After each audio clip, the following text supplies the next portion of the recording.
In this episode, I'm going to tell you about my 5-step networking process. Today, I want to talk to you a little bit about how I approach networking, and there's 5 steps to it that I think anybody can use to be a better networker. I'm going to talk through the 5 steps briefly, give you a high level, a little bit of detail on each one of them so that you can go out and start networking today. Here are the 5 steps. Step number 1, start with who you know. Step number 2, connect online, but have conversations in real life. Step 3, listen and give. Step 4, be easy to help. And step 5, make it a habit. Okay, what do all of those mean? Well, before I get into what all those mean, let me tell you the reason why I use this. This 5-step approach is very easy to get started. It doesn't require you to go to networking events or send spammy emails or cold call people. It allows you to get started and create real networking connections with people. You don't have to have any sort of elevator pitch. You don't have to have any sort of, interesting ice-breaking questions for people. You just have to be a person and have real conversations with people. But I have found this to be a very effective approach that you can do anytime. You can do it as much or as little as you want. So depending on how much you need to network, you can connect with more people. But this approach is really simple, straightforward. It's what I write about in my book, The Fast and Easy Guide to Networking for Introverts. It's what I talk about in any presentation, any courses, anything I do. It revolves around these 5 steps. So let me tell you a little bit more about each one of these steps. Step number 1, start with who you know. I always tell people to start with who they know because they usually say to me, I don't know how to get started networking. So I tell them, think about all the people you know in your life and make a list. It can be family, friends, people you worked with in the past, especially people you worked with in the past. That's the number one thing you should be focused on. It could be alumni from your school.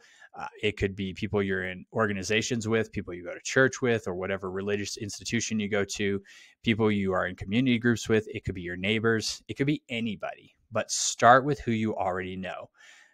The reason for this is it's going to be a much lower risk of rejection, I'll say. People you know are probably going to respond to you if you reach out to them and reconnect with them. Let's talk about people who you used to work with in the past. These are people who were your coworkers and maybe they moved on to a different company or maybe you moved on to a different company. Those are people you had something in common with. And if you reach out to them, they're likely to respond. And it doesn't have to be complicated. It's going to be a simple message that I'll tell you about in the next step. But start by thinking about who you know and making a list of those people. That's going to be more comfortable for you than reaching out to strangers. If you try to reach out to strangers, most likely you're going to have lots of objections in your head. You're not going to want to do it and you're not going to network. If you can get a different mindset about it and start with these people you already know, I know it doesn't sound networking, but we're going to get to why it is networking and how you can grow your network even when you start with who you know. So that's step number 1, starting with who you know. Step number 2, connect online, but have conversations in real life. Things like LinkedIn or other social media are a great way to reconnect with people, especially if they're your former coworkers. They're probably on LinkedIn or you have some way that you know of to get back in touch with them. Feel free to reach out to them through email or other online messages, LinkedIn messages, whatever, and establish the reconnection that way. So you can send them a message as simple as, hey, I was thinking about you the other day, which is true because you put them on your list of people you know. I was thinking about you the other day, or you crossed my mind the other day, and I realized we hadn't spoken in a while. How have things been going? Or what's new with you? Some message as simple as that can start that reconnection. People will see that. Number 1, they'll think, oh, I feel special because Greg was thinking of me. So I'm happy to respond and let him know what's going on in my life. You're not asking for anything at this point. You're not telling them a whole bunch about you. You're just simply trying to reestablish the connection online. Once the person responds and says, hey, great to hear from you. I've been doing this, this, and this. That's when you can start to say, hey, great to hear from you. Would love to connect. Probably would be great if we could spend 15 minutes on the phone or a video call. Or if you know them well, you're like, I'd love to have coffee with them. Propose that. Whatever you can do, whatever is manageable for you and easy to do. Propose an in-person conversation, or what I call a voice-to-voice conversation, because oftentimes you'll do this on the phone.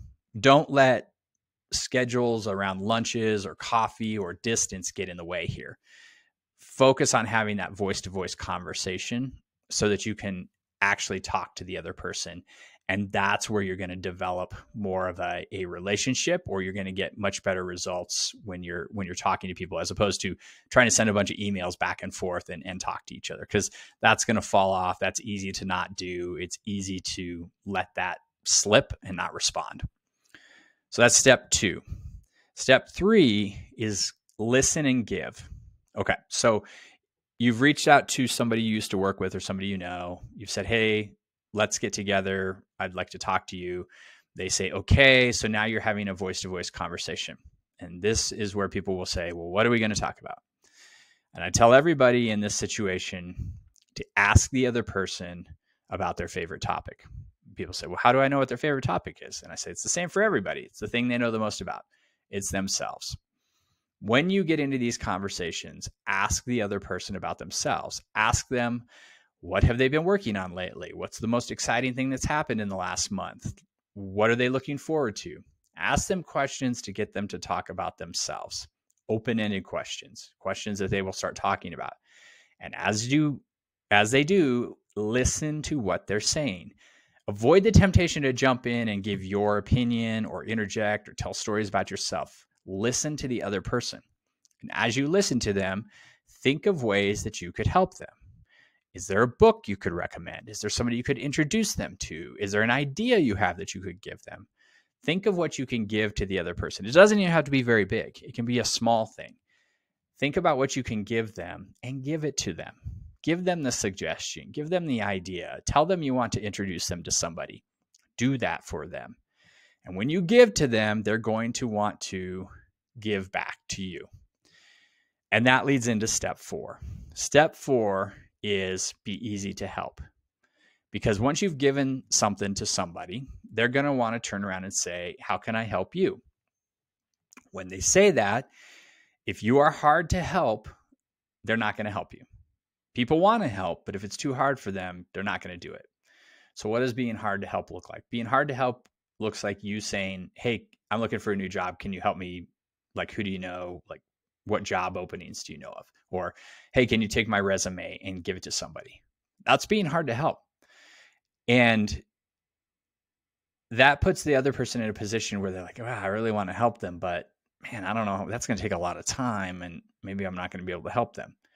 So think about what you can do to be easy to help. Some suggestions are, if they say, how can I help? You say, hey, here's my target company list. If you don't have a target company list, go back and look in the newsletter issues to find where I talk about target company lists. It's in, the first 10 issues or so, actually, first probably 5 issues. I talk about the target company list, how to create it, how to use it. Give them your target company list and say, hey, these are the companies I'm interested in learning more about. Do you know anybody at one of those? It's a really simple thing. They can say, oh, I know somebody or I don't, or I know another company you should consider. Here's the person I know. Let me introduce you. Or if you say, hey, I'm trying to get introduced to this kind of person, who do you know that kind of fits that profile? And they say, oh, I know so-and-so. And then all you're asking them to do is send an email, copy you, and tell the person, hey, I was talking with Greg. I think you guys would be good to have a conversation.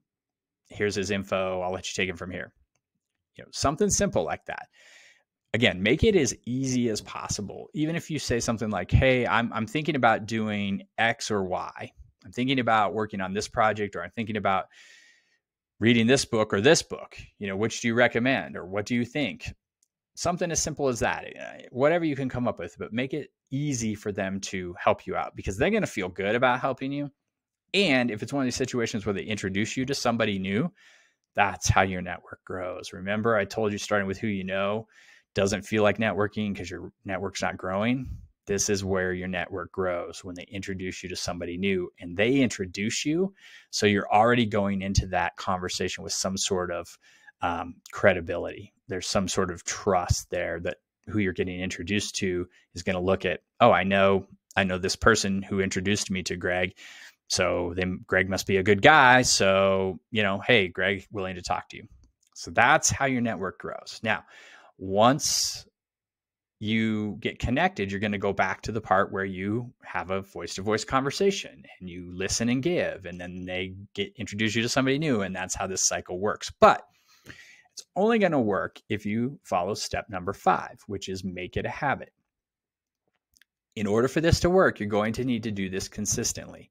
You're going to need to find a way each day or each week to reach out to somebody you've lost touch with, to have a voice-to-voice conversation, to listen, to give, to be easy to help. You're going to have to find little things you can do throughout the day or the week that keeps this process going. Because if you try to do this one time on a weekend in a big, massive project where you send a bunch of connection requests or emails or messages to people, you're not going to be able to sustain it, and you're not going to get the results, and your network's not going to continue to grow. Your network it's kind of like a garden. You have to take care of it over time for it to produce, fruit. And so that's what you're going to need to do, is find a way to do some of this stuff a little bit each day. Build it into your normal routines, find ways to make it a habit. And once you do that, you're going to see that this kind of takes on a life of its own, and it's a process that becomes a part of who you are as opposed to something you do. Those are the 5 steps that I follow when I'm networking, and I hope they help. Try them out, see how it goes. If you have questions, please leave them in the comments. Subscribe to this channel, subscribe to my podcast, subscribe to my newsletter, any of those things you can leave a comment on. You can send me an email, or you can follow me on LinkedIn and send me a message there, or comment on some of my posts. There's lots of ways to get in touch with me. I'd love to hear how this goes. Have a great week. Go out, meet some interesting people, and always be connecting.